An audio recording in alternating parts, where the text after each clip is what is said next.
La cuarta dinastía, pues por eso estamos especulando, porque hay que buscarle, está ahí y se toca. Y pero no se hay un hecho bastante ¿Alguien curioso. la hizo? Porque resulta que hay un principio que se suele decir y no se suele discutir porque es bastante evidente, que ninguna rama de la ciencia avanza si no avanzan todas las demás. Por ejemplo, el primer trasplante de corazón, doctor Barnard creo que fue, ¿no? ¿Por qué pudo hacer ese trasplante? Porque habían avanzado la química, la farmacopea, por supuesto, la electrónica, la física, todo eso. ¿Por qué podemos mandar un cohete a la Luna? Pues porque no solamente avanza la aeronáutica, sino que avanza todo el sistema de comunicaciones, avanza la física. La industria textil, por ejemplo, es fundamental en los astronautas.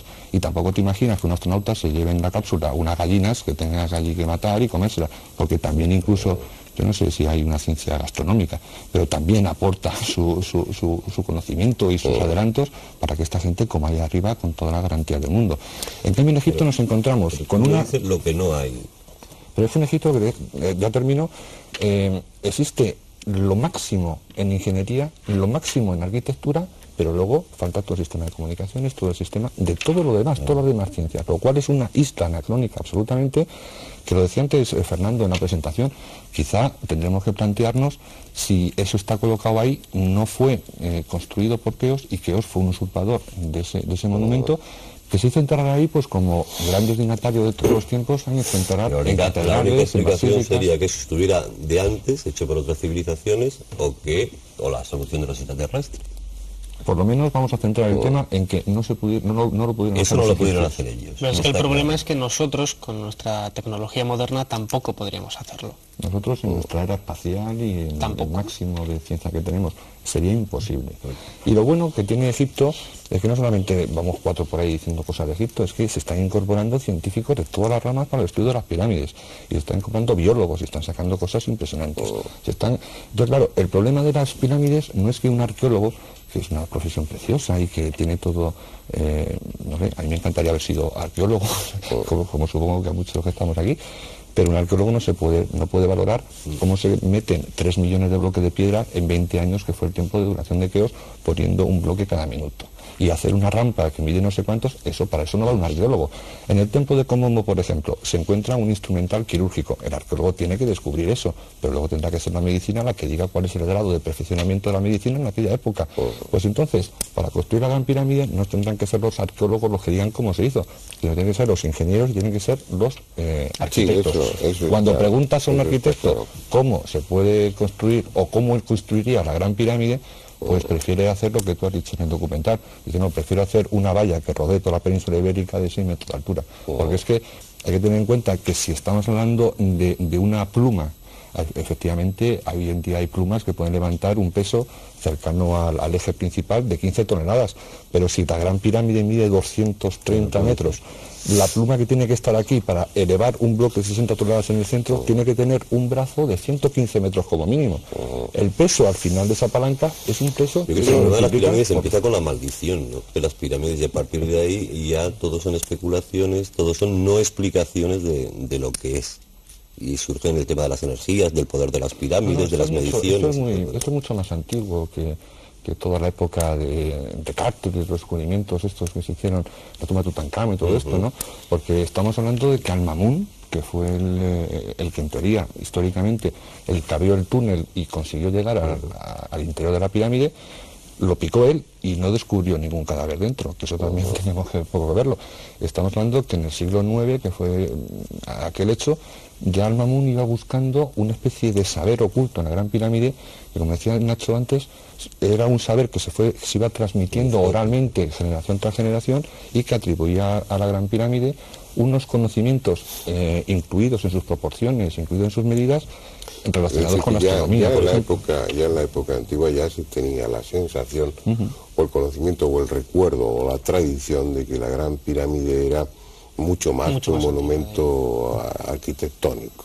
Se hablaba incluso en esas leyendas árabes de cosas muy curiosas, de cámaras secretas en las que había hierro que no se oxidaba, se aludía al acero, que había vidrio que se podía doblar sin quebrarse, se estaba aludiendo al plástico, y algún otro tipo de cosas que eran desconocidas incluso en la época en la que esas leyendas empezaron a circular, o por lo menos quedaron escritas y publicadas. Pero bueno, me quedan pocos minutos para esta primera parte, pero sí me gustaría que, por situarnos, los espectadores y yo, pues Keops realmente existió, de eso no hay ninguna duda. Pero ¿qué se sabe? ¿Hay algo en la personalidad o en el reinado de Keops que haga pensar que fue un faraón especial y que sí pudo tener conocimientos para construir esa maravilla? Lo digo esto antes de tener que recurrir a otras hipótesis más desestabilizadoras. ¿Qué se sabe de Yo creo que todo lo contrario. La figura de Keops la conocemos a través de diferentes listas de reyes, a través de 3 esculturas que se conservan de él, una perfectamente atribuible y las otras 2 dudosas, y una serie de relieves que fueron reutilizados por un faraón posterior en el Imperio Medio hacia el 2000 a.C. en un complejo de pirámides al sur de la meseta de Giza, en el List. Y absolutamente no sabemos prácticamente nada más de este faraón. Yo he leído cosas muy curiosas en esa mastaba del Imperio Medio, de una princesa Meritotes, donde decían que había sido amante de Keops, de Kefren y Micerino. Sí, pero fíjate, Keops gobernó 50 años más o menos, Kefren otros 50, y Micerino me parece fueron 6. Debía ser una mujer con muchos atractivos para que a los 100 y pico años todavía fuera deseable.